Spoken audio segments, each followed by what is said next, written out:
Чувашский праздник. В Ургазинском районе прошла выставка национальных костюмов. Она посвящена уроженцу села Чувашские Крымалы Василию Николаеву. Ежегодно на родине ученого проходят литературные чтения и научные конференции. На этот раз организаторы собрали мастеров со всей республики и соседних регионов, чтобы сравнить, кто шьет лучше.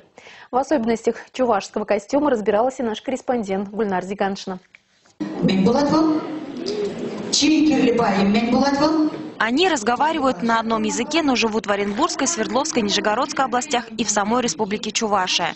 Национальные костюмы представили и башкирские чуваши, практически со всех городов и районов республики. Около 300 человек приехали в Ургазинский район, чтобы буквально себя показать и на других посмотреть. По одежде можно определить, откуда человек родом. В каждом регионе свой узор. Чуваши хотят показать именно от земли.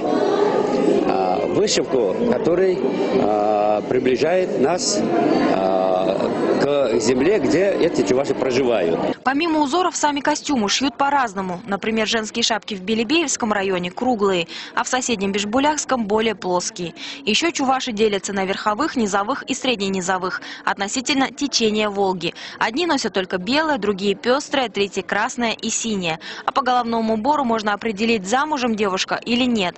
Девичьи тухья носят до свадьбы, а после только хушпу. Все чувашские женские головные уборы, по сути, очень тяжелые. Это сейчас их делают из легкого алюминия. А раньше хушпу делали из серебряных монет. Они весят несколько килограммов, поэтому иногда женщины надевали легкий масмак. По сути, это обычная ленточка для волос. Выставка посвящена уроженцу Ургазинского района, ученому и меценату Василию Николаеву. 10 лет назад вышла в свет его книга об истории чувашского костюма. Мы считаем, что труд нашего выдающегося земляка заслуживает большого внимания, и потому считаем, что давно назрело время встречи наших чувашских друзей.